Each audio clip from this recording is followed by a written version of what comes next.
moi, je suis tutrice énergie dans un CPS, donc à Pepinster. Et donc, nous avons formé une équipe avec des personnes qui avaient à la base des gros problèmes de surconsommation, que ce soit en électricité ou en gaz, et aussi des gens qui bénéficiaient d'une aide du CPS. Et donc, il y avait vraiment un budget très serré. Donc, on ne pouvait pas remplacer des vitrages, de simples vitrages par des doubles vitrages, rénover toute une toiture, entreprendre des gros travaux d'isolation. Donc à ce niveau-là, on a dû se restreindre et appliquer tous les petits conseils des coachs et tous les petits conseils qu'on trouve dans les revues d'énergie, à savoir remplacer des ampoules à incandescence par des ampoules économiques, placer des réflecteurs derrière des radiateurs, enfin tout ce que vous connaissez, des petits gestes, réduire un petit peu la température, mais c'est même pas... Enfin, pour certains, oui, ça a fait beaucoup, mais il y en a d'autres qui étaient très frileux et qui ne voulaient surtout pas descendre leur thermostat. Mais donc, on a fait vraiment beaucoup d'actions qui nous ont permis de faire énormément d'économies d'énergie.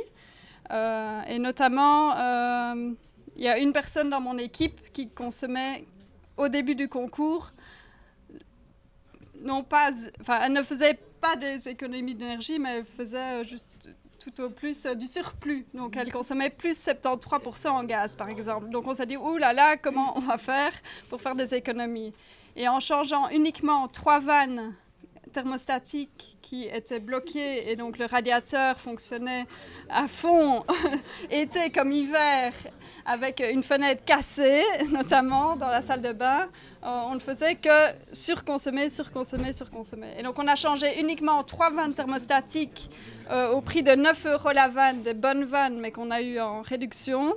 Donc pour 27 €, elle est passée de plus 73% à moins 23%. Et... Oui.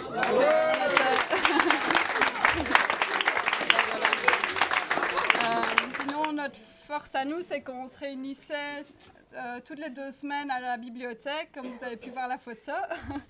Et donc, on échangeait tous nos trucs et astuces. Donc, chacun motivait tous les ménages et témoignait.